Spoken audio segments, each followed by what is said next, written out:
তরুণিয়া নওজওয়ান যুবকেরা ইয়া ভাই মুরব্বিয়ানেরা বাবারা শুনে কে দিন বাবা বাবারা জেনে কে দিন বাবা কিতাবের মধ্যে পাওয়া যায় বনি ইসরাইল গোত্রে একজন আল্লাহর ওলি বান্দী ছিলেন এক আবেদা মহিলা ছিলেন তিনি জঙ্গলের ভিতরে বসবাস করতেন ছোট একটা জরাজীর্ণ কামরার ভিতরে জঙ্গলের ভিতরে তিনি দিন রাত থাকতেন আল্লাহর ইবাদত করে কাটিয়ে দিতে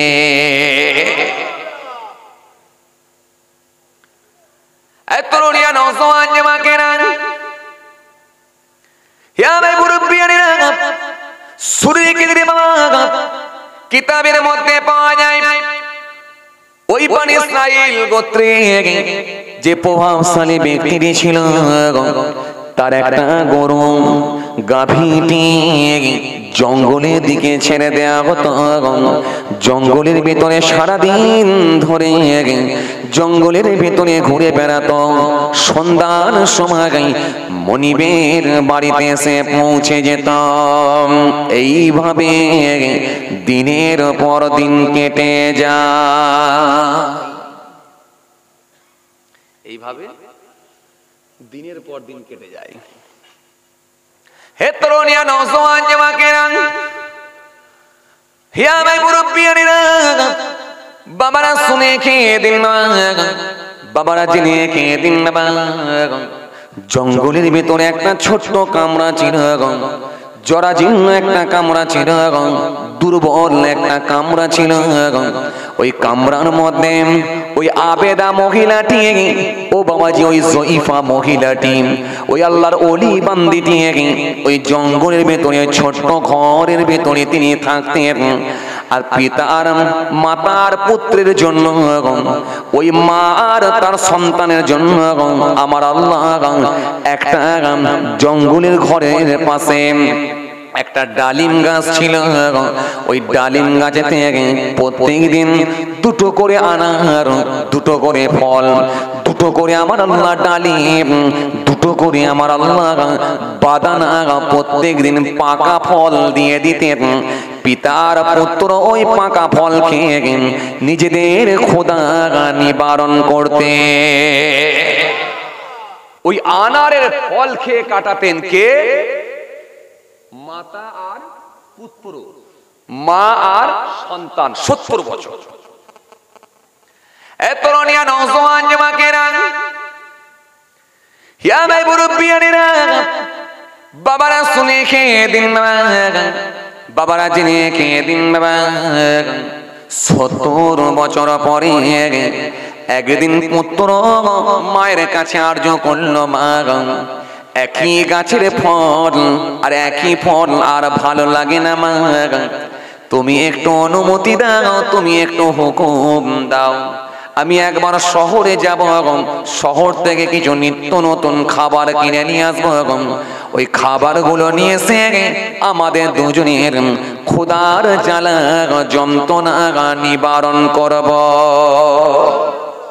এই তরুণিয়া নওজওয়ান যুবকেরা ইয়া ভাই মুরব্বিয়ানেরা বাবারা শুনে কে দিন বাবারা জেনে কে দিন বাবা যখনই মায়ের কাছে কথা বলেছে মা ছিল আবেদা মা ছিল বাবাজি আল্লাহর ওলি বান্দি ওই মহিলাটি সেই সময় বলেছিলেন ওই জয়ীফা মহিলাটি বলেছিলেন বেটা এরকম কথা কোনোদিন বলো না বলো না বলো না বলো না কারণ আমরা বিনা পরিশ্রমে বিনা খাটাখাটনিতে আমার আল্লাহ প্রত্যেকদিন দুটো করে আনার ফল দুটো করে ডালিম দুটো করে ফল দুটো করে বেদানা আমাদের জন্য আমার আল্লাহ বিনা পরিশ্রমে দান করে থাকেন আমাদের কোনো পরিশ্রম করতে হয় না, কোনো কাজ করতে হয় না। আজকে 70 বছর একই গাছে থেকে দুটো করে পাকা ফল আমার আল্লাহ আমাদের জন্য দান করে, যেটা একবার খেয়ে নিলে আমাদের আর ক্ষুধা লাগে না, আমাদের খিদে বলে কিছু থাকে না। আমার আল্লাহ আমাদের ক্ষুধার যন্ত্রণা নিবারণ করে দেয়। সুতরাং বেটা, ওই আমার বেটা, তুমি এরকম কথা কোনোদিন বলো না। লোভ করা ভালো নয়, তোমার মধ্যে লালসা, তোমার মধ্যে চাহিদা, এটা আনা কিন্তু ভালো নয়। কারণ মনে রেখে দিও, যে ব্যক্তির ভিতরে লোভ ঢুকে যায় সেই ব্যক্তিটা নিশ্চিত ভাবে ধ্বংসর লক্ষণ, আলামত। যার ভিতরে অত্যাধিক লোভ ঢুকে যাবে, ধ্বংস তার জন্য নিশ্চিত, 100% ধ্বংস হবে। সুতরাং যার ভিতরে অতিরিক্ত লোভ ঢুকে যায়, মনে রাখবো ধ্বংসর আলামত, লক্ষণ। সুতরাং বেটা এরকম কথা বলো না, যাতে করে আমার আল্লাহ আমাদের ওপরে নারাজ হয়ে যায়। মা যখন বেটাকে এই কথা বলেছে, বেটা তখন মন দিয়ে শুনে নিলেন। বেটাও ছিলেন মস্ত বড় আবেদ মানুষ, মস্ত বড় আল্লাহওয়ালা মানুষ। বেটাও যখন এই কথাটি শুনে নিয়েছে, বেটার মনটা চেঞ্জ হয়ে গেল, ছেলের মনটা চেঞ্জ হয়ে গেল। চেঞ্জ হয়ে যাওয়ার পরে মাকে আর কোনো কথা বললেন না। সারাদিন কেটে গেল, রাতটা কেটে গেল, কিন্তু পরদিন সকালে ওই আনার গাছে, ডালিম গাছে আর ডালিম ফুটলো না। তরুণিয়া নওজোয়ান জামাকেরা, হে আমার মুরব্বিয়ানেরা, বাবারা শুনে খেয়ে দিন বাবা, বাবারা জেনে খেয়ে দিন বাবা। ওই মা সেই সময় বলেছিল, বেটা আমার আল্লাহ নারাজ হয়ে গেছেন, আমার আল্লাহ অসন্তুষ্ট হয়ে গেছেন। সুতরাং এবারে আমার আল্লাহ আমাদেরকে পরীক্ষা নিচ্ছেন। এই পরীক্ষায় কিন্তু আমাদের দুইজনকে উত্তীর্ণ হতে হবে। বেটা বেশি বেশি করে ইবাদত করো, আর আল্লাহর কাছে শুকরিয়া আদা করো, আল্লাহর দিকে ফিরে এসো। বেটা বেটা না শুকরি যেন করবে না, কোনো মন্তব্য করবে না, যতদিন পর্যন্ত আমার আল্লাহ আমাদের খাবারের না ব্যবস্থা করেন, আমরা দুইজনই না খেয়ে কাটিয়ে দেব। হে তরুণিয়া নওজোয়ান যুবকেরা, হে আমার মুরব্বিয়ানেরা, বাবারা শুনে খেয়ে দিন বাবা, বাবারা জেনে খেয়ে দিন বাবা।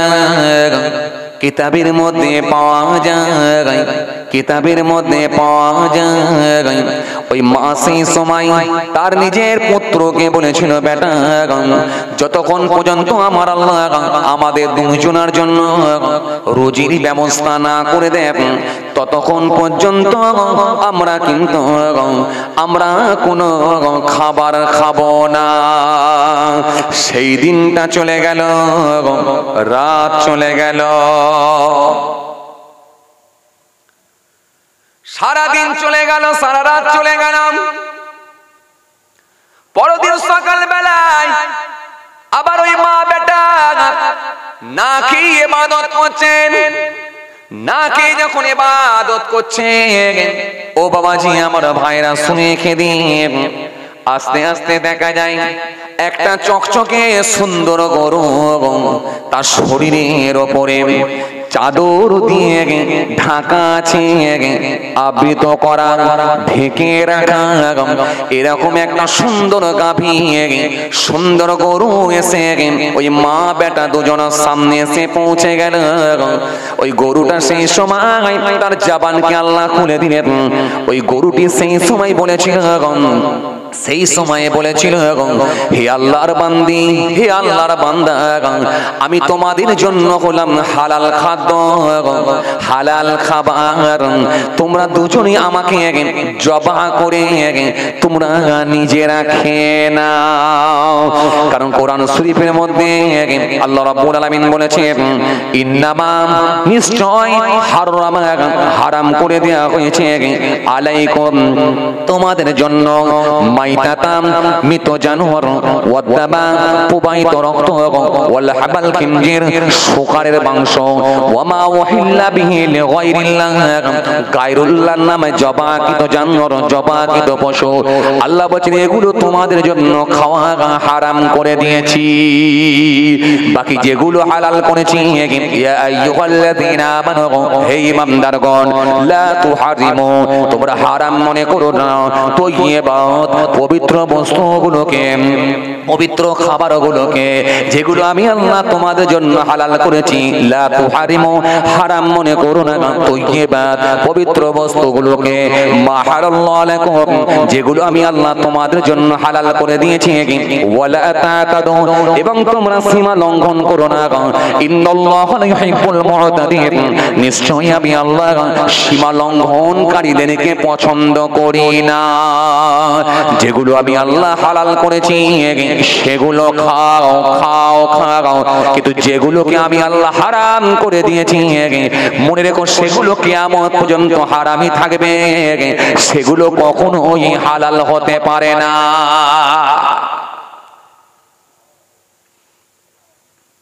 এই জন্য কোরআন আমার অন্য জায়গায় বলেছে আল্লাহ সুন্দর করে বলেছে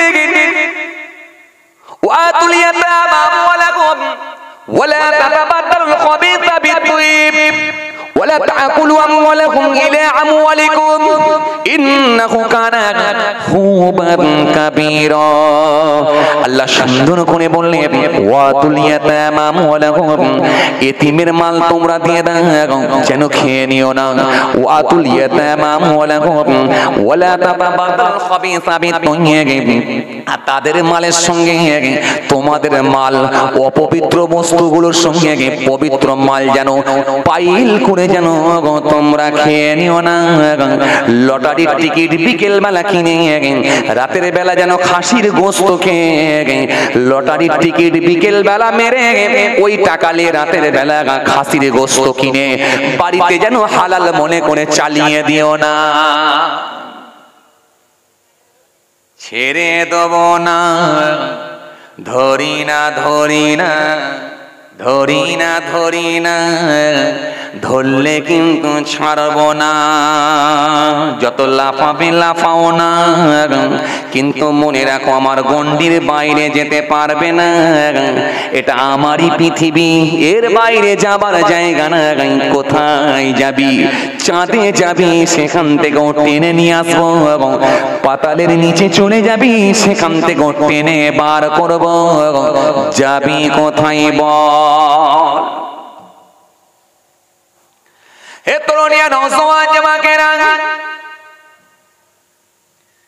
হে আমার মুরব্বিয়ানেরা বাবারা শুনে খেয়ে দিন না বাবারা জেনে খেয়ে দিন না কিতাবের মধ্যে পাওয়া যায় ওই সন্তানকে সেই সময় বলেছিল আমার আম্মা ও আমার আম্মা জান আপনি একবার খালি হুকুম দেন এই গরুটাকে একবার জবা করব যেহেতু গরুটা আমাদের কাছে এসে বলছে আমি তোমাদের জন্য হালাল সুতরাং গরুটাকে জবা করে খেয়ে নেব মা তুমি একবার খালি অনুমতি দাও মা সেই সময় বলেছিল কারণ ওই মাটি ছিল আবেদা মাটি ছিল আল্লাহর ওলি বান্দিকে মা সেই সময় বলেছিল হে আমার পুত্র এটা কার গরু এটা কিন্তু আমাদের জানা না কার গরু আমাদের জানা না আরে লোকের গরু যদি আবার জবা করে খেয়ে নেওয়া হয় এটা অন্যায় হবে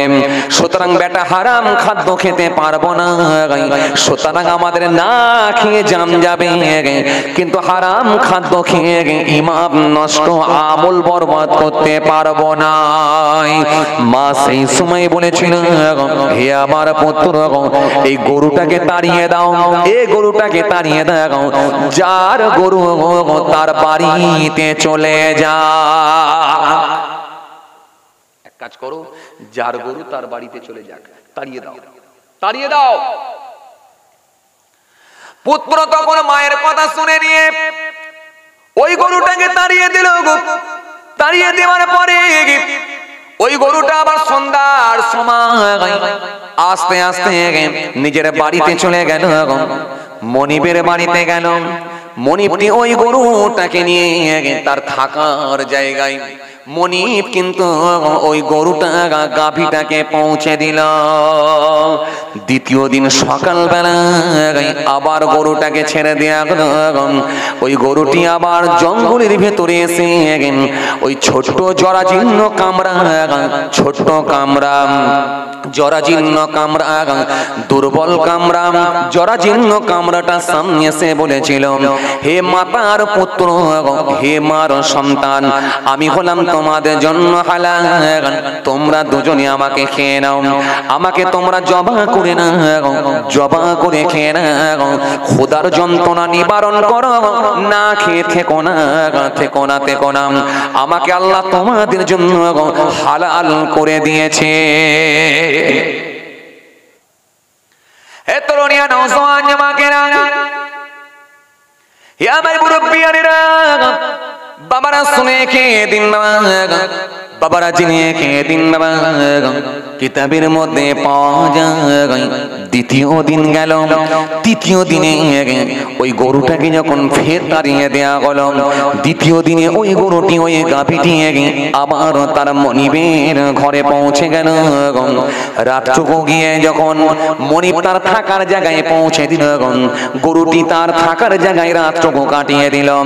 পরদিন সকালবেলা তৃতীয় দিনে আবার ওই গাভীটি টুকটুক করে জঙ্গলের ভেতরে এসে ওই গাভীটি জরাজীর্ণ কামরার সামনে এসে, দুর্বল কামরার সামনে এসে ওই গাভীটি পৌঁছে গেল।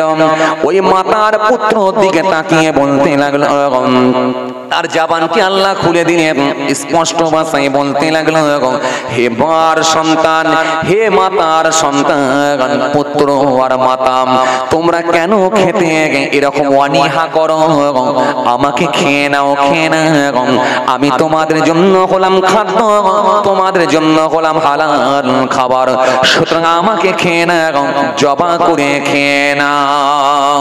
কিতাবের মধ্যে পাওয়া যায় ওই গরুটি পুত্রের সামনে গিয়ে গরুটি ওপর হয়ে পড়ে গেল। গরুটি যখন শুয়ে পড়ল, গলাটাকে ওপর দিকে তুলে দিল, তুলে দিয়ে বলল, আর তোমরা কষ্ট করো না, আজ কদিন হয়ে গেল তোমরা না খেয়ে আছো, আল্লাহ তোমাদের জন্য আমাকে হালাল খাদ্য করে পাঠিয়েছে, চিন্তা করো না, টেনশন মুক্ত হও, আর আমাকে তোমরা জবাহ করে খেয়ে নাও। তৃতীয় দিনে যখন একই কথা বলে, একই কথা বলে, তখন ওই মার সহ্য করতে না পেরে তার সন্তানকে হুকুম দিল, হে আমার সন্তান, হে আমার বেটা, গরুটাকে এবারে জবাহ করো। বেটা থাকতে না পেরে চকচকে একটা ছুরি নিয়ে গিয়ে ওই গরুটাকে ওই জঙ্গলের ভিতরে জবাহ করে ফেললেন। জবাহ করে গরুটার চামড়া আলাদা করে দিলেন, গাভীটির চামড়া আলাদা করে দিলেন, গোশতগুলো সব কেটে কেটে আলাদা করে পিস করে রাখলেন। আস্তে করে রান্নাও হয়ে গেল। রান্না করে নিয়ে তারা যে যার খোদার যন্ত্রণা নিবারণ করলেন, আরামের সঙ্গে খাওয়া দাওয়া করে নিলে। এখন গরুটি যখন, ওই গাভীটি যখন তার মনিবের ঘরে গিয়ে পৌঁছায়নি, তখন ওই ধনী লোকটি, প্রভাবশালী ব্যক্তিটি সন্ধ্যার সময় গরুটা না আসার কারণেতে দুজন চারজন লোককে ঠিক করলো, যাও তোমরা একটু জঙ্গলের ভেতরে খোঁজো, কোথায় আমার গরুটা আটকে গেছে দেখো। জঙ্গলের ভেতরে যখন খুঁজতে শুরু করলাম, জঙ্গলের ভেতরে খুঁজতে খুঁজতে আস্তে আস্তে দেখা যায় গোটা জঙ্গল খোঁজা হয়ে গেল। শেষে দেখা গেল একটা জরাজীর্ণ কামরা, ছোট কামরা, জরাজীর্ণ কামরা, ছোট একটা কামরা। পিতা মাতার পুত্র দুইজন থাকে। ওই দুজনার বাড়ির সামনে গিয়ে যখন পৌঁছালো, বাড়ির সামনে গিয়ে দেখলো ও বাবাজি ওই মার পুত্র বাড়িতে আছে, কিন্তু বাড়ির সামনে দেখা যায় ওই গরুটির চামড়া, ওই গরুটির গায়ে আবৃত করে রাখা, ঢেকে রাখা কাপড়গুলো, চাদরগুলো, ওই গরুটির হাড় হাড্ডিগুলো সব বাড়ির সামনে পড়ে আছে দেখা যায়। দুজন ব্যক্তি দেখতে পেয়ে গেল, পেয়ে গিয়ে বনি ইসরাইলের সে ধনী লোকটা, প্রভাবশালী ব্যক্তিটি তার কাছে গিয়ে খবর দিয়ে দিল, আপনার গরুকে এই জঙ্গলের ভেতরে মাতা আর পুত্র, মার ছেলে দুজন মিলে এই জঙ্গলের ভেতরে বসবাস করে, এরাই দুজনে আপনার গরুটাকে খেয়ে নিয়েছে। যখন বলেছে এরা দুজন মিলে গরু খেয়ে নিয়েছে, ওই ধনী লোকটি সে সময় বলে চলো এর বিচার দিতে হবে। দাউদ আসলাম বিচার করবেন। দাউদ নবীর কাছে বিচার, বিচারের মাপকাঠি ধরে রেখেছেন কে? দাড়িপাল্লা কার হাতে? বিচারের দাড়িপাল্লা হযরতে দাউদ আসলামের কাছে। উনি ফয়সালা করবেন, উনি বিচার করে দেবেন। চলো। গরুর মালিক গিয়ে বলে হুজুর, জঙ্গলের ভেতরে মাতার পুত্র, মার বেটা দুজনে একটা ছোট্ট কামরার ভেতরে থাকে। আমার একটা সুন্দর পছন্দের চকচকে গরু ছিল, ওই গরুটাকে তারা জবাহ করে ধরে নিয়ে জবাহ করে খেয়ে নিয়েছে। হুজুর এই বিচার দেন। দাউদ আসলাম তো শুনে রাগান্বিত হয়ে গেলেন, রেগে যাওয়ারই কথা। লোকের মাল তুলে তুমি পেয়েছো বলে খেয়ে নেবে? তুমি জানবে না, যাচাই করবে না এটা কার মাল? দাউদ আসলাম রাগান্বিত হলেন, রেগে গিয়ে বললেন দাঁড়াও, ওই মাতা পুত্রকে ডেকে নিয়ে এসো আমার কাছে, যাও ডেকে নিয়ে এসো। এ তরুণিয়া নওজওয়ান যুবকেরা, হে আমার মুরব্বিয়ানেরা, বাবারা শুনে খেয়ে দিন বাবা, বাবারা জেনে খেয়ে দিন বাবা। জঙ্গলের ভেতরে মাতার পুত্রর কাছে খবর পৌঁছে গেল, হে মার বেটা, তোমাদেরকে আজাতে দাউদ নবী ডাকছেন, চলো। ওই মা বেটা, মাতার পুত্র দুজনে গুটি গুটি গুটি গুটি পাইয়ে আল্লাহ নবী হযরতে দাউদ নবীর কাছে এসে পৌঁছে গেলেন। ওই মাতা থাকতে না পেরে আল্লাহ নবীর সামনে এসে দাঁড়ালেন। আম্মা যখন এসে দাঁড়িয়ে গেছে, গোটা শরীরকে ঢেকে রেখে আবৃত করে পর্দার মধ্য দিয়ে হযরতে দাউদ নবীর দরবারে এসে হাজির হয়ে গেলেন। হযরতে দাউদ নবী সেই সময় পুত্রের দিকে তাকিয়ে বললেন, হে ছেলে, তুমি এই গরুটাকে তোমরা দুজন মিলে খেয়েছো। ইনি হলেন গরুর মালিক, গাভীর মালিক। ওই মা সেই সময় বলতে গেল, ও আল্লাহ নবী, হযরতে দাউদ নবী, ভুল কিন্তু আমাদের নয়। আজকে 70 বছর আমরা মাতার পুত্র দুজনে জঙ্গলের ভেতরে ইবাদত করি, কারোর মাল আত্মসাৎ করে নিয়ে না, কারোর মাল কেড়ে নিয়ে না, কারোর জমি আমরা দখল করি না, কারোর মাল খেয়ে নিয়ে না, এমন কোন অন্যায় আমাদের দ্বারাই হয় না। মুহূর্তের মধ্যে দেখা যায় হযরতে জিবরাইল ফেরেশতা এসে হাজির হয়ে গেলেন। হযরতে জিবরাইল ফেরেশতা এসে সেই সময় বললেন হযরতে জিবরাইল ফেরেশতা এসে হযরত দাউদ আসলামকে বললেন, ও আল্লাহ নবী দাউদ নবী, বিচারটা আজকে ডিটেন করে দেন, রেখে দেন। হুজুর কালকে আগামী কাল ঈদের দিন আসছে, ঈদের দিনে ইনাদেরকে গরু মালিককে আর মাতা পুত্রকে সবাইকে কিন্তু ঈদের মাঠে দিয়ে উপস্থিত হতে বলবে, মানুষের সম্মুখে লোকের সামনে। সেই দিনই কিন্তু আপনি বিচারটা করে দেবে। এটা স্থগিত রেখে দেন। ঈদের দিনে, ঈদের নামাজের পরে এই বিচারটাও কিন্তু ঈদের দিনই দেখাবেন। এখন যে যার বাড়ি চলে যাবে, ভালো কথা। গাভী মালিকও তার বাড়িতে চলে গেল, মাতার পুত্র দুইজন মিলে তার ছোট্ট জরাজীর্ণ কামরার মধ্যে চলে গেল জঙ্গলের ভিতরে। মনে আছে আপনাদের? এই ভুলে যাচ্ছেন নাকি? ঘুম পাইনি তো? জোরে বলেন, ঘুম পাইনি তো? আওয়াজ করে বলেন। তাহলে একবার তাকবীর দেন, নারায়ে তাকবীর। সবাই মিলে দেন নারায়ে তাকবীর, জোরে দেন নারায়ে তাকবীর। ঈদের দিন যখন এসে পৌঁছে গেল, ঈদের দিনেতে ওই মহিলার সন্তান গিয়ে পৌঁছে গেল। ওই মহিলার সন্তান গিয়ে পৌঁছালো, গরুর মালিক, গাভীর মালিকও পৌঁছালো।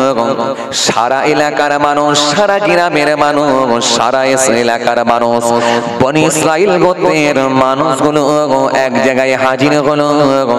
কিন্তু মনে রাখবেন, ওই ঈদের মাঠে মানুষের ভেতরে, ওই মজলিসের ভেতরে হযরতে দাউদ আসলামের বিচার করবে। কিন্তু ওই মজলিসের ভেতরে হযরতে জিবরাইল ফেরেশতা মানুষের সূরত ধরে, মানুষের আকৃতি ধারণ করে, মানুষের চেহারা ধারণ করে হযরতে জিবরাইল ফেরেশতাও পৌঁছে গেলে। জোরে বলবেন না আল্লাহু আকবার। কে পৌঁছে গেলেন? হযরতে জিবরাইল সাল্লামও গেলেন, মানুষের আকৃতি ধারণ করে, মানুষের সূরত ধারণ করে। হযরতে জিবরাইল ফেরেশতাও গিয়ে সেখানে পৌঁছে গেলেন। হযরতে দাউদ নবী সেই সময় বললেন, হে পুত্র, হে জঙ্গলের ভেতরে থাকা সন্তান পুত্র, বলো তুমি এই মানুষের কেন গাভীটাকে জবাই করে খেয়েছ? তখন ওই সন্তান মার বেটা দুজনে কাকুতি বিনতি করে বলল, হুজুর, আমরা 70 বছর জঙ্গলের ভেতরে আছি, কোন মানুষের মাল কিন্তু আত্মসাৎ করে নি না, আমানতের খিয়ানত করি না, লোকের মাল কেড়ে নি না, হুজুর কারোর মাল ছিনিয়ে দিই না। হুজুর আমরা 70 বছর জঙ্গলের ভেতরে আছি, আমার আল্লাহ আমাদের জন্য আমাদের কুঠুরি, আমাদের জরাজীর্ণ ঘর, ওরই পাশে একটা ডালিম গাছ আছে, প্রত্যেক দিন দুটো করে আমার আল্লাহ ডালিম আনারের ফল, আমার আল্লাহ বাদানা ফল দুটো করে আমাদের জন্য আল্লাহ দান করে থাকে। জোরে হয় না? আরো জোরে বলে। এইভাবে আমরা 70 বছর খাচ্ছি, একদিন, দুদিন, 3 দিন নয়, 70 বছর আমরা খাই। আর আমাদের ক্ষুধার যন্ত্রণা আমার আল্লাহ আমাদের জন্য নিবারণ করে দেন। কিন্তু বিয়াদবি নেবেন না।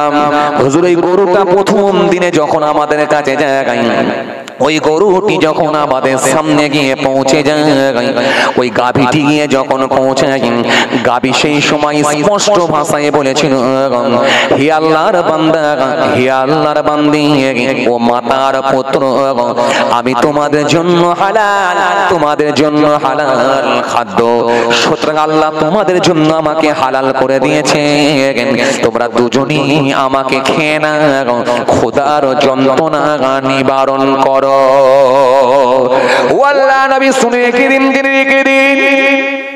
আমি মা সেই সময় বলেছিলাম, হে আমার সন্তান, এই গরুটা কার আমি জানি না, এই গরুটা কার তুমিও জানো না, সুতরাং যদি কারোর অন্য লোকের গরু হয়, সেটাকে যদি আমরা জবাই করে খেয়ে নিই, সেটা আমাদের জন্য খাওয়া হারাম হবে। কারণ কোরআন শরীফের মধ্যে আল্লাহ সুন্দর করে বলেছেন, আল্লাহ সুন্দর করে কোরআনের মধ্যে আয়াত দিয়ে দিয়েছেন, সুন্দর করে বলেছেন, সুন্দর করে আমার আল্লাহ জানিয়েছেন, আল্লাহ সুন্দর করে বলেছেন, কোরআনের মধ্যে জানিয়ে দিয়েছেন, ইয়া আইয়ুহাল্লাযীনা আমানু লা তুহারিমু তাইয়্যিবাতি মা হালাল্লাহু লাকুম ওয়া লা তা'তাদু ইন্নাল্লাহা লা ইউহিব্বুল মুতাদিন। হে ঈমানদারেরা, ইয়া আইয়ুহাল্লাযীনা আমানু, হে ঈমানদারগণ, লা তুহারিমু, তোমরা হারাম মনে করো না, তাইয়্যিবাত পবিত্র বস্তুগুলোকে, মা হালাল্লাহু লাকুম, যেগুলো আমি আল্লাহ তোমাদের জন্য হালাল করেছি, ওয়ালা তা'তাদু, সীমা লঙ্ঘন করবে না, ইন্নাল্লাহা লা ইউহিব্বুল মুতাদিন, নিশ্চয় আমি আল্লাহ সীমা লঙ্ঘনকারীদেরকে পছন্দ করি না। সুতরাং আল্লাহ কোরআনের মধ্যে বলেছে, ও বাবাজি আমার ভাই ভাইরা, সেই মাতা সেই সময় বলেছিল হুজুর হারাম খাদ্য খাবো না বলে ওই গরুটাকে তাড়িয়ে দিয়েছিলাম। গরুটি তার মনিবের বাড়িতে চলে গিয়েছিল, কিন্তু দ্বিতীয় দিনে আবার গরুটি ফিরে এলো। ফিরে এসে আমাদের দুজনের সামনে বলেছিল, ও আল্লাহর বান্দা, ও আল্লাহর বান্দি, তোমরা খোদার যন্ত্রণা নিবারণ করো, আমাকে তোমরা জবা করে খাও, জবা করে খাও। সেই সময় গরুটি যখন আমাদেরকে বলেছিলাম, আমরা থাকতে না পেরে সেই গরুটাকে আবার ফিরিয়ে দিই। গরুটি আবার তার মনিবের বাসায় ফিরে চলে যায়। কিন্তু তৃতীয় দিনে আবার যখন গরুটি এসে পৌঁছে যায়, গরুটি আমাদের সামনে লম্বা হয়ে শুয়ে পড়ে তার গলাটাকে উঁচু করে বলেছিল, ও আল্লাহর বান্দারা বান্দি, ও আল্লাহর বান্দা বান্দি, আজকের দিনে এই আমি গরুকে তোমরা জবা করে খাও। এই গরুটাকে আমার আল্লাহ তোমাদের জন্য আমাকে হালাল করে দিয়েছেন, সুতরাং তোমরা চিন্তিত হবে না, আমাকে জবা করে খাও। হুজুর একদিন দুদিন ফিরে পাঠিয়ে দিয়েছিলাম, তৃতীয় দিনে জবা করে খেয়েছি। হুজুর আমাদের তো কোনো অন্যায় নাই। যখন ওই মহিলা এই কথাটি বলে দিয়েছেন, ওই আবেদা মহিলাটি, ওই আল্লাহর ওলি বান্দিটি যখন এই কথাটি বলে দিয়েছে, ওই গাভীর মালিক সেই সময় উঠে পড়ল, উঠে দাঁড়িয়ে বলল, হুজুর ওই মহিলা মিথ্যা বলছে। গাভী কি কোনোদিন কথা বলতে পারে? গরু কি কোনোদিন কথা বলতে পারে?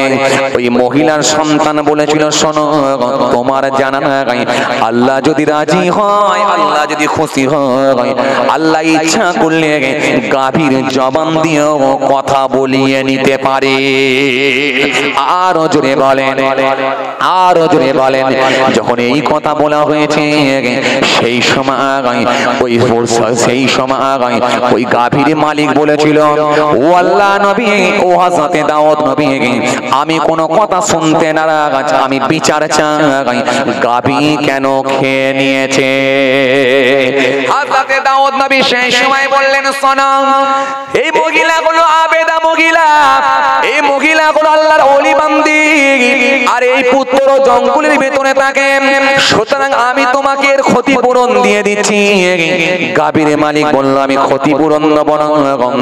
হযরতে দাউদ নবী বললেন, ওই চামড়াটাকে সেলাই করে, ওই চামড়া ভর্তি, ওই চামড়াটাকে সেলাই করে, ওই গাভীর চামড়াটাকে মুড়ে দিয়ে সেলাই করে, ওই গাভীর সমপরিমাণ তোমাকে আমি স্বর্ণ মুদ্রা দিয়ে ভরিয়ে দেব, অন্তত তুমি এদেরকে মাফ করো।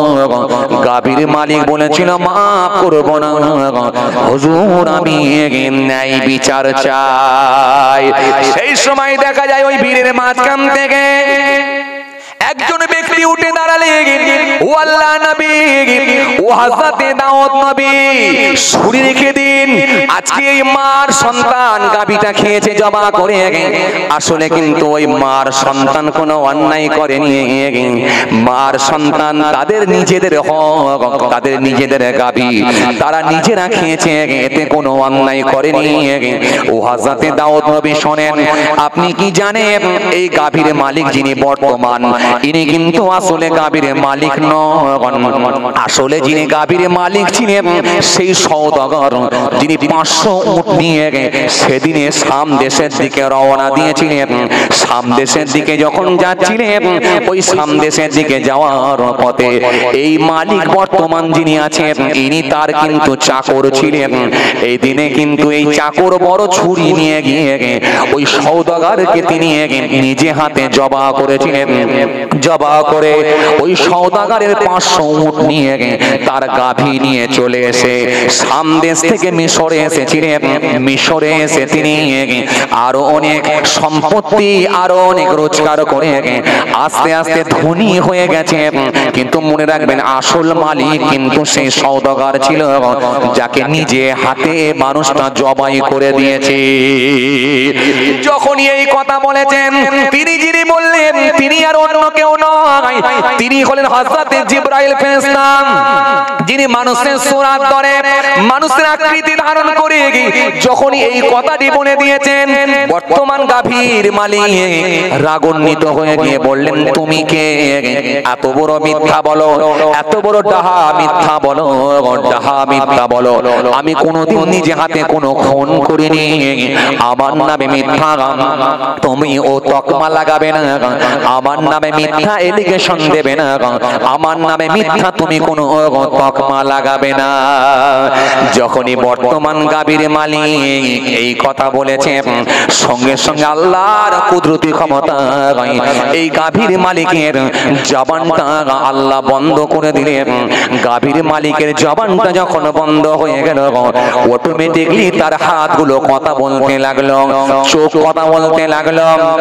পা কথা বলতে লাগলো সব পুরো অঙ্গ প্রত্যঙ্গ গুলো কথা বলতে লাগলো সেই সময় আল্লাহ তার জবানকে যখন খুলে দিয়েছিলেন অটোমেটিকলি কথা বলতে লাগলো গাভীর মালিক সেই সময় চুপ করে গেল তার জবানকে আল্লাহ বন্ধ করে দিলেন জবানকে বন্ধ করে দেওয়ার পর ওই গাভীর মালিক জবানটা বন্ধ হয়ে গেছে জবানটা বন্ধ হয়ে যাওয়ার পরে আমার আল্লাহ পাক কুদরতি ক্ষমতায় তার হাতের জবানকে খুলে দিলেন পায়ের জবানকে খুলে দিলেন আমার আল্লাহ পায়ের জবানকে খুলে দিলেন চোখের জবানকে খুলে দিলেন চোখের জবানকে খুলে দিলেন কানের জবানকে খুলে দিলেন পুরো সারা শরীরের অঙ্গ প্রত্যঙ্গগুলো কথা বলতে লাগলো সবাই সেদিনে কথা বলতে শুরু করে দিল সে কিভাবে হত্যা করেছিল তার চিত্রগুলো তুলে ধরল সেই সময় হাত বলতে লাগলো এ লোক মিথ্যা বলছে ও আল্লাহ নবী আমি নিজে হাতে করে ওই সওদাগরকে আমি খুন করেছি হুজুর হানাত বলতে লাগলো হুজুর আমি নিজে হাতে করে খুন করেছি এ লোক মিথ্যা বলছে সেই সময় চোখ বলতে লাগলো হুজুর এ লোক মিথ্যা বলছে আমি সেই সময় ওই সওদাগরের কান্না সওদাগরের ভয়াবহ চিত্র আমার চোখের সামনে ভেসে ওঠে সেদিনে সে কাকুতি মিনতি করে ক্ষমা চেয়েছিল কিন্তু এই চাকর ছাড়ে নিয়ে গিয়ে ছুরি দিয়ে জবাই করেছিল আমার চোখের সামনে ভেসে আছে হুজুর আমি দেখেছি দেখেছি দেখেছি কান সেই সময় বলতে লাগলো ও আল্লাহ নবী এই লোক মিথ্যা বলছে সেদিনে যখন আমি শুনেছি এই সওদাগরের সে কান্না সেই যে করুণ আওয়াজ সে কর্ণ এখনো পর্যন্ত আমার কর্ণে ভেসে আছে আমি এখনো পর্যন্ত সে আওয়াজ শুনতে পাচ্ছি এই লোক আজকের দিনে কিন্তু মিথ্যা বলছে মিথ্যা বলছে যখনই গোটা শরীরের অঙ্গ প্রত্যঙ্গ গুলো একটা একটা করে সাক্ষী দিতে লাগলো হযরতে দাউদ নবী সেই সময় বললেন বাবারা বাবারা এটাই হবে কিয়ামতের বিচার যেদিন আল্লাহ পাপী ব্যক্তিগুলোকে তুলে দাঁড় করাবে সেদিন যখন নিজের পাপের কথা অস্বীকার করবে ওই পাপী লোকের জবানকে আল্লাহ বন্ধ করবে চোখ বলবে কি গুনাহ করেছে হাত বলবে কি গুনাহ করেছে কান বলবে কি গুনাহ করেছে পা বলবে কি গুনাহ করেছে সব একটা একটা একটা একটা করে সাক্ষী দিতে লাগবে এই জন্য আল্লাহ কোরআনের মধ্যে বলেছেন আলিয়াউমা আকমালতু লাকুম আলিয়াউমা নাখতিমু আলা আফওয়াহিহিম ওয়া তুকাল্লিমুনা আইদিহিম ওয়া তাশহাদু আরজুলুহুম বিমা কানু ইয়াকসিবুন সেই দিনে আমার আল্লাহ পাক রব্বুল আলামিন সেই দিনে বান্দার জবানকে আল্লাহ সিল করে দিবেন বান্দার কথা বলতে পারবে না বান্দার চোখকে আল্লাহ জবান খুলে দেবেন বান্দার কানের জবান আল্লাহ খুলে দেবেন বান্দার হাতের জবানকে আল্লাহ খুলে দেবেন বান্দার পায়ের জবানকে আল্লাহ খুলে দেবেন সারা শরীরের অঙ্গগুলো একটা একটা একটা একটা একটা একটা একটা করে সমস্ত পাপের কথাগুলো যখন তুলে ধরবে সেদিনে বান্দার কান্না ছাড়া আর দ্বিতীয় কোনো রাস্তা থাকবে না হযরতে দাউদ নবী বললেন ও জনতা ও আজকের ভেতরে সমস্ত মানুষ বনি ইসরাইলের মানুষ শোনো আজকে যেমন ওই সওদাগর যেমন জবান বন্ধ হয় সওদাগরের চাকরের জবান যেমন বন্ধ হয়ে গেছে ওই গাভী মালিকের জবান যেমন বন্ধ হয়ে গেছে ঠিক এইরকম ভাবে আল্লাহ কিয়ামতের ময়দানে বিচার করবেন এই বিচার যখন পরিষ্কার হয়ে গেল হযরতে দাউদ নবী সেই সময় বললেন ও ছেলে ও সন্তান, জঙ্গলের ভিতরে তোমার মায়ের সঙ্গে থাকো বাবা। ছেলে, পিতা মাতার পুত্র একই ঘরে থাকো বাবা। ও ছেলে, শুনে রেখে দাও, তোমার মা ছিল বড় আবেদা, তোমার মা হলেন আল্লাহর ওলি বান্দি, তুমি হলেন আবেদ। শুনে রেখে দাও, জঙ্গলের ভিতরে থাকো, শুনে রেখে দাও।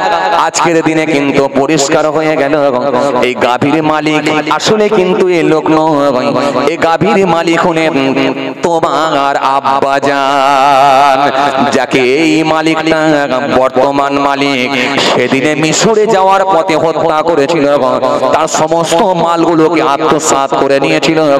সুতরাং এই সমস্ত মালের মালিক হলেন তুমি ছেলে, তোমার মা, মা বেটা তোমরা দুজনেই মালিক। সুতরাং এ কিন্তু মালিক নয়। এই জন্য আমি দাউদ নবী বিচার করি, হত্যার বদলে হত্যা, খুনের বদলে খুন। যাও হে যুবক ছেলে, আর দেরি করো না। আজকের দিনে আমি দাউদ নবী বললাম, যাও এই বর্তমান গাভী মালিককে এখনই তুমি তরোয়াল দিয়ে হত্যা করো, তার কল্লাটা কাটো, ধড়টাকে আলাদা করে দাও, এখনই তুমি হত্যা করে দাও। হত্যা করে দিয়ে সমস্ত তার মাল সম্পত্তির আসলে মালিক হয়ে গেলে তোমরা দুজনই। জোরে হবে না? আরো জোরে হবে না? যাও, দেরি করো না। এই সমস্ত সম্পত্তি মালিক তুমি ছেলে। আজকে তোমরা দুজন অসহায় হয়ে গেছো, তাই জঙ্গলের ভেতরে তুমি ছেলে অসহায় বলে জঙ্গলের ভেতরে বসবাস করতে বাধ্য হয়েছো। শুনে রেখে দাও, এই মালিক হলে তুমি। 500 উট আর যত গাভী যা আছে সমস্ত সম্পত্তির মালিক হলেন তোমরা মা বেটা। চলে যাও, তুমি ছেলে পানেওয়ালা। হযরতে দাউদ নবী সেদিনে ন্যায় বিচার করে দিলেন, আর কিয়ামতের দিনে বিচার কেমন হবে সেই চিত্রটাও কিন্তু তুলে ধরলেন। বুঝা গেল বিচার কেমন হবে? বুঝা গেল? হ্যাঁ, এটাই হবে বিচার। আসে ভাইরা আমার, মাতা আর পুত্র ফিরে চলে গেল কোথায়? জোরে বলো। জঙ্গলে ফিরে চলে গেল। যা, চলে গেল। কয়েকদিন পরে এই আগামীকাল ঈদ, ঈদের দিনে ফাইসাল্লাহ হবে। হে তরুণিয়া, নওজওয়ান যুবকেরা, হে আমার মুরব্বিয়ানেরা, বাবারা শুনে কে দিন বাবা, বাবারা জিনে কে দিন বাবা, কিতাবের মধ্যে পাওয়া যায় পরদিন ঈদের দিনে ওই মাতার পুত্র ঈদের মাঠে গিয়ে পৌঁছে গেলেন। কিন্তু মনে রাখবেন, ওই পুত্র গিয়ে ঈদের নামাজ পড়লেন, কিন্তু মাতাটা মা একটু সাইডে গিয়ে দাঁড়িয়ে রইলেন। কিন্তু বনি ইসরাইলের ধনী ব্যক্তিটি, ওই প্রভাবশালী ব্যক্তিটি, তিনিও ঈদের মাঠে গিয়ে হাজির হয়ে গেলেন। সারা এলাকার মানুষ, সারা এলাকার মানুষ, বনি ইসরাইল গোত্রের মানুষেরা সবাই ঈদের মাঠে গিয়ে পৌঁছে গেল। ঈদের নামাজ হয়ে গেল। ঈদের নামাজের পরে আল্লাহ নবী হযরতে দাউদ নবী বিচার করবেন বলে উঠে দাঁড়ালে। বিচার, এই বিচারের জায়গা খুব কঠিন জায়গা, খুব কঠিন জায়গা। দাউদ আসসালামের কাছে এক লোক এসেছে, বুঝলেন?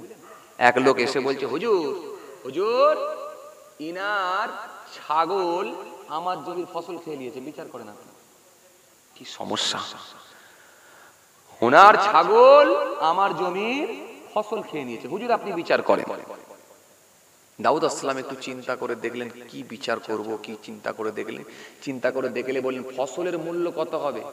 তো ওই জমিওয়ালা, ওই জমির মালিক, তিনি হিসাব করে দেখলেন ফসলের মূল্য যা, বলে হুজুর ফসলের মূল্য যা এত হবে, ছাগলের দাম কত হবে? ছাগলের মালিক বললেন এই হবে। তো হুজুর হিসাব করে দেখলেন যে ছাগলের থেকে ফসলের মূল্য বেশি হয়ে গেছে। এখন তাহলে ছাগল কার ঘরে যাবে? কার কাছে যাবে? দাউদ আসসালাম বলে, এক করো, এই ছাগলের মালিক, তোমার ছাগল জমিওয়ালাকে দিয়ে দাও, কারণ এর ফসল যা খেয়েছে না, ছাগলের থেকে বেশি দাম হয়ে গেছে, তুমি দিয়ে দাও ছাগল। এখন ছাগলের মালিক উপায় নেই, ছাগল দিয়ে দিয়েছেন। মনটা খুব খারাপ, মনটা খুব খারাপ, মন খুব খারাপ করে এখন ওই ছাগলের মালিক খালি হাতে যাচ্ছে। আর জমি মালিকের মন খুব খুশি, যাকে যাক ফসল খেয়েছে, কিন্তু ছাগল তো একটা পেয়েছি, এই ছাগল বড় হবে, তার বাচ্চা অনেক বাচ্চা। দেখেননি মাঝে মাঝে যখন অ্যাক্সিডেন্ট হয়ে যায়, দেখেছেন আপনারা? কথা বলে না, তখনই বুঝে যায় ছাগলের বাচ্চা কটা হতে পারে। কি বলেন আপনারা? কথা বলেন না কেন?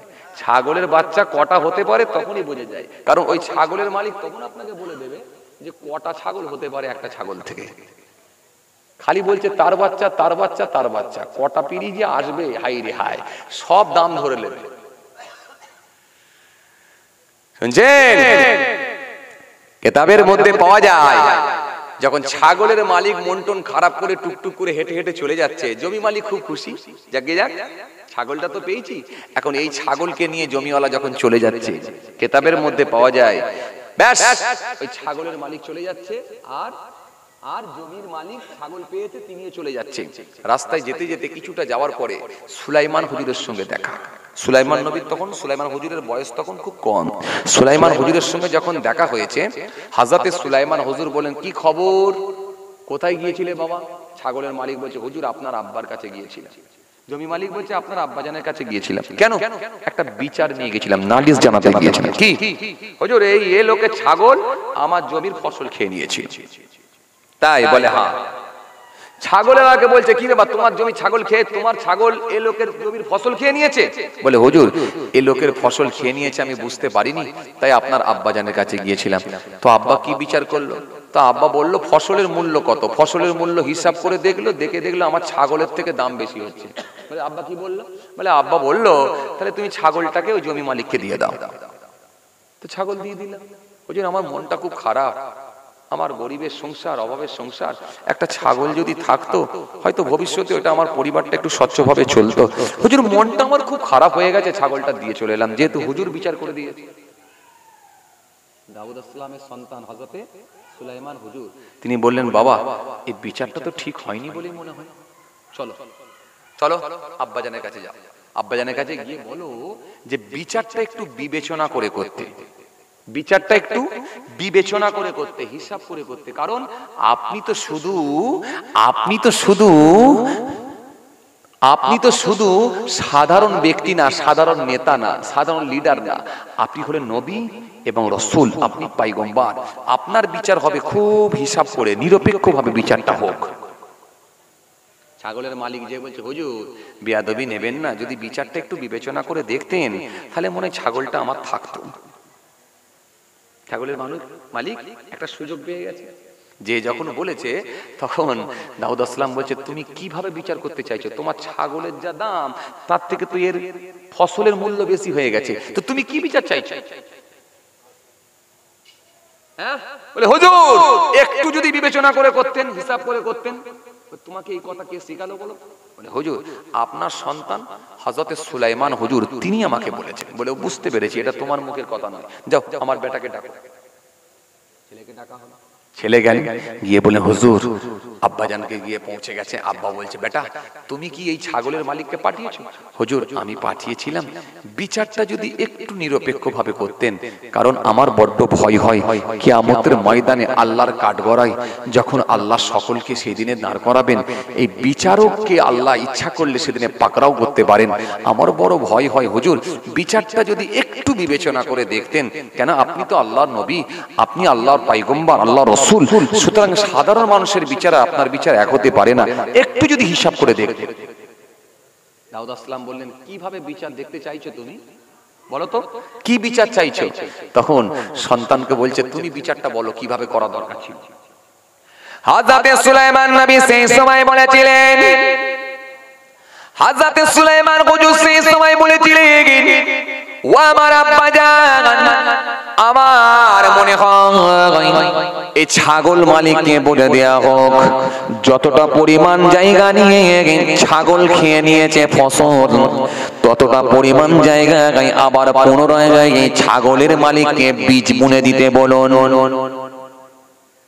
বীজ যখন বুনে দেয়া হবে, ফসল যখন আস্তে আস্তে ফলবে, ওই ফসলটা যখন আগের মতো হয়ে যাবে, এই ততদিন পর্যন্ত এই ছাগলের মালিকের কাছ থেকে ছাগলটা নিয়ে জমি মালিকের কাছে থাকবে। জমি মালিক ওই ছাগলের দুধ দহন করবে, ওর গায়ের পশম লোম বিক্রি করবে। কিন্তু মনে রাখবেন, যখন ওই ফসলটা পুনরায় আগের মতো হয়ে যাবে, তখন আবার জমি মালিক সেই ছাগলটা নিয়ে ছাগলের মালিককে ফেরত দিয়ে দেবে।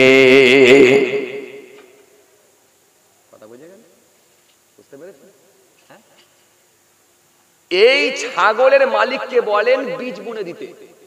ফসল যখন আগের মতো হয়ে যাবে, পুনরায় আগের মতো হয়ে যাবে, মানে তখন যেভাবে ফসল ছিল ততদিন পর্যন্ত ওই জমি মালিকের কাছে ছাগলের মালিকের ছাগলটা জমি মালিকের কাছে থাকবে। ছাগলের মালিকের কাছ থেকে ছাগলটা নিয়ে জমি মালিককে দেওয়া হোক। জমি মালিকের ফসল যতদিন না বড় হচ্ছে, অর্থাৎ আগের মতো হচ্ছে, ততদিন পর্যন্ত ছাগলটা জমি মালিকের কাছে থাকবে। জমি মালিক সেই ছাগলের দুধ দহন করবে, পশম বিক্রি করবে, লোম বিক্রি করবে, সমস্যা নেই। কিন্তু যখন আস্তে আস্তে এই বীজ যখন বুনে দেওয়ার পরে আস্তে আস্তে ফসল যখন আগের মতো হয়ে যাবে, তখন ফের ছাগলের মালিককে ওই জমি মালিক ছাগলটা ফেরত দেবে। এতে করে কি হবে, ইনার ফসল আগের মতো হয়ে গেল, আর যতদিন পর্যন্ত ফসল আগের মতো বড় না হচ্ছে ওই ছাগলটা থেকে সে ইনকামও করতে পারবে। আর যখন ফসল আগের মতো হয়ে যাবে, আবার পুনরায় ছাগলের মালিককে ফেরত দেওয়া হবে। এতে করে ছাগলের মালিকেরও একটা আশা থাকবে যে একদিন না একদিন আমি ছাগল পাবো। কথা বুঝতে পারছেন? বিচার। এই কথা বলার পরে ছাগলের মালিক সন্তুষ্ট হয়ে গেল, জমি মালিকও সন্তুষ্ট হয়ে গেল। হযরতে দাউদ নবীর কাছেও বিচারটা ভালো লেগে গেল। হযরতে দাউদ নবী সেই বিচারটা করে দিয়েছিলেন। ছাগলের মালিকও খুশি হয়ে গেল, জমি মালিকও খুশি হলো, উভয়ে সন্তুষ্ট হয়ে গেল। বিচার যখন করবে, প্রত্যেকটা ছেলেদের ভেতরে একই বিচার, বৌমাদের ভেতরে একই বিচার, পোতাদের ভেতরে একই বিচার। তোমার বাপ নাই, তুমি বড় ভাই, আর যেন ছোট ভাইয়ের হক যেন মেরে দিও না। ছোট ভাইকে দুবাইয়ে কাজে পাঠিয়ে তার ইনকাম নিয়ে বড় বাড়ি গাড়ি করে ঘুরে বেড়াবে, আর বুড়ো বয়সে দাঁড়িয়ে ছেড়ে ছোট ভাইকে নিয়ে রাজনীতির নেতাদেরকে দাঁড় করিয়ে নিয়ে ছোট ভাইকে জোর করে সই করিয়ে নিয়ে সব জায়গা নিজের নামে রেকর্ড করবে। ছোট ভাইকে যেন ফাঁকি দিয়ে তুমি সব মাল আত্মসাৎ করে নিও না। এই বিচারের জায়গায় যদি নাই বিচার না করতে পারো, আল্লাহ বলছেন আমি কিন্তু ছাড়ব না। আমাল্লাম ইয়াহকুম বিমা আনজালাল্লাহ ফাউলাইকা হুমুল কাফিরুন। এত সহজ, খুব সাবধান হতে হবে। এত সহজ নয় ভাই, আমার এত সহজ নয়। খুব হিসাব অঙ্ক কষে চলতে হবে। বা শুধু বুড়ো বয়সে দাড়ি ছাড়লে আর বড় জুব্বা পড়লেই হবে না, আপনাকে হিসাব ঠিক রাখতে হবে। হিসাব ঠিক রাখতে হবে। আসেন, ঈদের দিনে এসে গেল, মনে আছে তো আপনাদের?